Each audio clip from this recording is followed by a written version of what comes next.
हमारा टॉपिक चल रहा है मुगल राजपूत संबंध, जिसके अंतर्गत हमने लास्ट टॉपिक अकबर इस टॉपिक के अंतर्गत डिस्कस किया था। आज हम करेंगे जहांगीर के राजपूतों के साथ संबंध।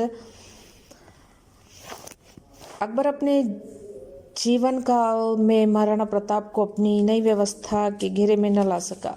उत्तराधिकार जहांगीर को इसमें सफलता मिल पाई। मेवाड़ के महाराणा अमर सिंह ने मुगलों की सर्वोच्चता स्वीकारी और फरवरी 1615 ईस्वी में मेवाड़ के महाराणा ने मुगलों से संधि कर ली। उसके अनुसार राणा स्वयं मुगल दरबार में उपस्थित नहीं होगा, लेकिन वह अपने युवराज कुंवर को मुगल दरबार में भेजेगा। दूसरी शर्त थी, राणा को अन्य राजाओं की भांति मुगल दरबार की सेवा की श्रेणी में प्रवेश प्राप्त करना होगा, अर्थात मुगल दरबार की मनसबदारी स्वीकार करनी होगी।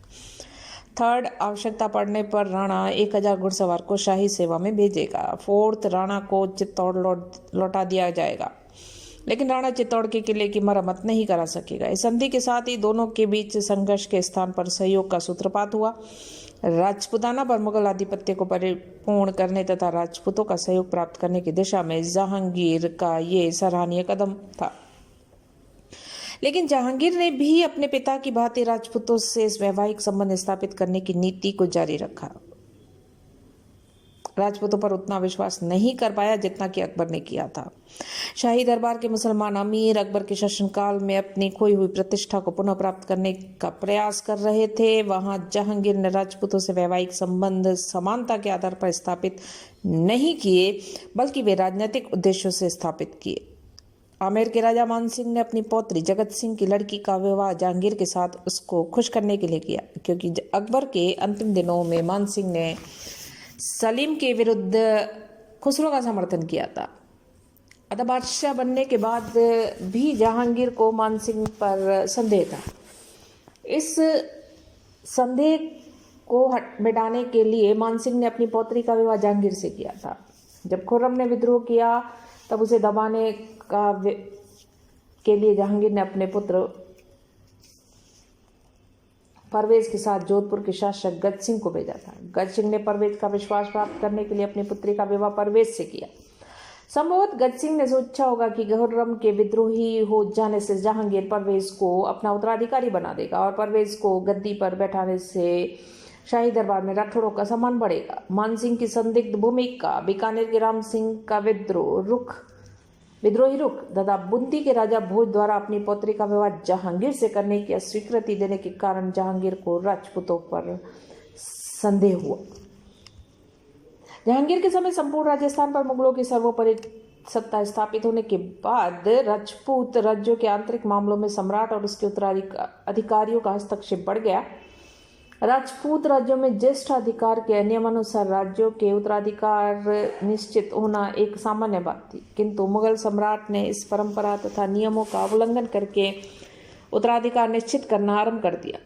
बीकानेर का राजा राय सिंह अपने श्रेष्ठ पुत्र दलपत से नाराज, अतः उसने अपने छोटे पुत्र सूर सिंह को शासक बनाना चाहा। लेकिन जहांगीर चूंकि राय सिंह से अप्रसन्न था, इसलिए उसने राय सिंह की इच्छा के विरुद्ध मार्च 1612 में दलपत को बीकानेर का शासक बना दिया। दलपत ने शाही आदेशों की अवहेलना करना आरंभ किया। जहांगीर ने सूर सिंह को ससैन्य बीकानेर भेजा। पराजित दलपत को बंदी बना लिया गया और सितंबर 1613 में जहांगीर ने सूर सिंह को बीकानेर का शासक बना दिया और आमेर के राजा मान सिंह के ज्येष्ठ पुत्र जगत सिंह की मृत्यु उसके जीवन काल में ही हो गई। इसलिए जगत सिंह का ज्येष्ठ पुत्र महासिंह मान सिंह का वास्तविक उत्तराधिकारी था। लेकिन उत्तराधिकारी संबंधी हिंदू प्रथा की पूर्णतः उपेक्षा करते हुए जहांगीर ने मान सिंह के एकमात्र जीवित पुत्र भाव सिंह को आमेर का शासक बना दिया। उसे 4000 का मनसब दे दिया। इस प्रकार राजपूताना में जब उत्तराधिकारी मुगल सम्राट की इच्छा पर निर्भर हो गया, फलस्वरूप राजपूत राज्य निर्बल होते गए और मुगल सम्राट शक्तिशाली। जहांगीर की यह नीति रही कि किसी भी राजपूत राज्य को शक्तिशाली नहीं होने दिया जाए। अतः आमेर के कछुआओं की बढ़ती हुई शक्ति को नियंत्रित करने के लिए आमेर की सीमा पर एक नए राठौड़ राज्य किशनगढ़ की स्थापना कर दी गई।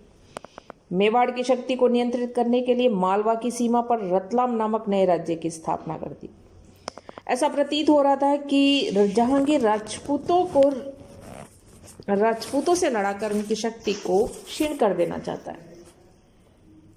1619 ईस्वी के बाद जहांगीर का स्वास्थ्य गिरा, शासन संचालन भाग लेना प्राय असंभव हो गया। प्रियतमा साम्राज्ञी नूरजहां, पहले ही शासन में बहुत हस्तक्षेप उनका रहा और अब समग्र उनके हाथों में शासन की बागडोर आ गई। नूरजहां और खुर्रम के बीच तीव्र वैमनस्य बढ़ा। नूरजहां के हाथों अपना भविष्य बिगड़ने की आशंका से 1612 में खुर्रम ने विद्रोह कर दिया। विद्रोह दबाने के लिए जहांगीर रवाना हुआ और 19 मार्च 1623 को बिलोचपुर के युद्ध में खुर्रम को पराजित कर दिया गया। खुर्रम वापस लौटा, आमेर को लूटा, उदयपुर पहुंचा। राणा कर्ण ने खुर्रम को जगमहल में ठहराया। विदा होते समय राणा और खुर्रम ने पगड़ी बदलकर भाईचारा व्यक्त किया। खुर्रम मांडू पहुंचा। जहांगीर उसका पीछा करता हुआ राजपुताना की तरफ आया और 9 मई 1623 ईस्वी को अजमेर में पड़ाव। खुर्रम के इस विद्रोह में किसी भी राजपूत शासक ने उसका साथ नहीं दिया। जहांगीर का आदेश प्राप्त होते ही सभी प्रमुख शासक उसकी सेवा में उपस्थित हो गए। इससे स्पष्ट है कि अकबर ने राजपूत मुगल सहयोग की जो बुनियाद रखी थी वह अब कितनी मजबूत हो चुकी थी। नेक्स्ट, मुगल एम्पायर के बादशाह शाहजहां की राजपूतों के साथ क्या नीति रही, हम वो देखें तो 29 अक्टूबर 1627 को जहांगीर की मृत्यु हुई और खुर्रम शाहजहां के नाम से मुगल तख्त पर आसीन हुआ। अकबर का दृष्टिकोण उदार। जहांगीर ने उसकी नीति को जारी रखा लेकिन पूर्ण रूप से अनुसरण नहीं किया। राजपूतों को उनके पूर्व पदों से वंचित किए बिना जहांगीर ने अपने साम्राज्य में मुसलमानों के हितों को अधिक ध्यान रखा। शाहजहां कट्टर सुन्नी मुसलमान, शाहजहां की माता और दादी दोनों राजपूत राजकुमारियां, लेकिन इन रक्त संबंधों का शाहजहां पर कोई प्रभाव नहीं। अपने पिता और पितामह की भांति शाहजहां ने किसी राजपूत राजकुमारी से विवाह नहीं किया और हरम में भी वह राजपूत राजकुमारियों के प्रभाव से मुक्त रहा। शाहजहां ने अपने शासनकाल के आरंभ में आदेश जारी किया, केवल मुसलमानों को ही सरकारी पदों पर नियुक्त किया जाएगा। दृढ़ता से इन आदेशों का पालन नहीं हुआ। जोधपुर के महाराजा जसवंत सिंह पर उसकी विशेष कृपा रही। 1638 ईस्वी में जसवंत सिंह जोधपुर की गद्दी पर बैठा और उसे 4000 मनसब और 4000 सवार दिए गए। मनसब में निरंतर शाहजहां ने उसकी वृद्धि भी करी। 1653 में उसका मनसब 6000 जात एवं 6000 सवार हो गया। राजपूत अभी भी साम्राज्य के शक्तिशाली स्तंभ थे, उच्चतम सरकारी पदाधिकारियों में शामिल भी। शाहजहां ने अपने व्यक्तिगत एवं पारिवारिक जीवन में राजपूत मुगल सहयोग को भले ही अपेक्षित महत्व न दिया हो, परंतु राजनीतिक क्षेत्र में उसने उसकी उपेक्षा नहीं की। यही वजह है कि उसके शासनकाल के अंत में लड़े गए उत्तराधिकार संघर्ष में राजपूतों ने उसके ही पक्ष में संघर्ष किया, चाहे औरंगजेब के काल में उन्हें इसके परिणाम क्यों न भुगतने पड़े हो। शाहजहां के शासनकाल में नए छोटे छोटे राज्यों की स्थापना करना और छोटे राज्यों के बड़े राज्यों की अधीनता से निकालकर मुगल साम्राज्य में उसका सीधा संबंध स्थापित करना, इस नीति को आगे बढ़ाया। किशनगढ़, कोटा, नागौर आदि राज्यों की स्थापना इसी नीति का परिणाम रहे। राजा भीम सिसोदिया का स्वामी भक्तिपूर्ण सेवाओं के बदले टॉप और टोडे का एक स्वतंत्र राज्य दिया गया, स्थायी नहीं था। इसी प्रकार मेवाड़ के महाराणा अमर सिंह के दूसरे पौत्र सुजान सिंह सिसोदिया को शाहजहां ने फूलिया परगना दिया। तब सुजान सिंह ने शाहपुरा नगर के साथ शाहपुरा के नए राज्य की स्थापना की। इस नीति के परिणाम स्वरूप राजस्थान के मुगल साम्राज्य की नींव अधिकाधिक सुदृढ़ होती चली गई। लेकिन इससे राजस्थान में पारस्परिक विरोध और फूट के नए कारण उत्पन्न हो गए।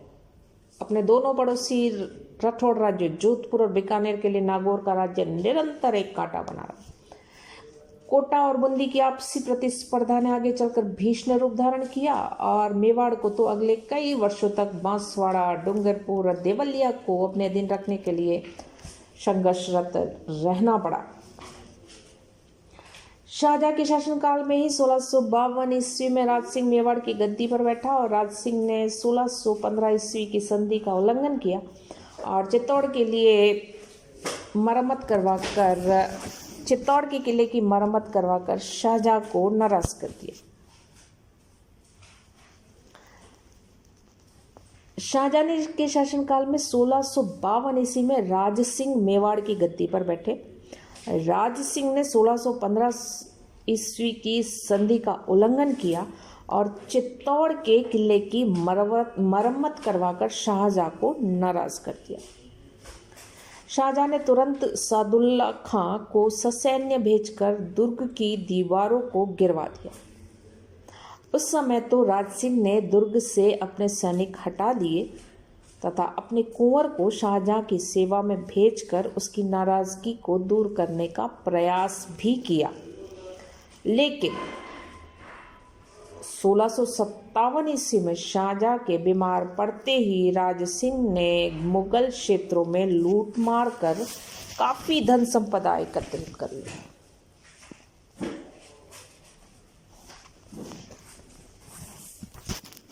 आमेर के कछुआओं का सहयोग भी शाहजहां को मिलता रहा। मिर्जा राजा जय सिंह ने साम्राज्य के हर क्षेत्र में मुगल सम्राट को अपनी महत्वपूर्ण सेवाएं दी। उत्तराधिकार संघर्ष में उसने शहजादा शुजा को पराजित कर खदेड़ा। तब शाहजहां ने प्रसन्न होकर उसे 6000 जात और 6000 सवार का मनसब प्रदान किया। बाद में जब औरंगजेब को निरंतर सफलताएं मिलती रहीं, तब वह औरंगजेब के पक्ष में चला गया। मारवाड़ के महाराजा गज सिंह 1619 से लेकर 1638 ईस्वी और उसके पुत्र जसवंत सिंह ने मुगल साम्राज्य की अच्छी सेवा की। उत्तराधिकार संघर्ष के दौरान औरंगजेब और मुराद के विरुद्ध जसवंत सिंह को भेजा गया और धर्मत के युद्ध में कासिम खां के विश्वासघात के कारण जसवंत सिंह को पराजित होना पड़ा।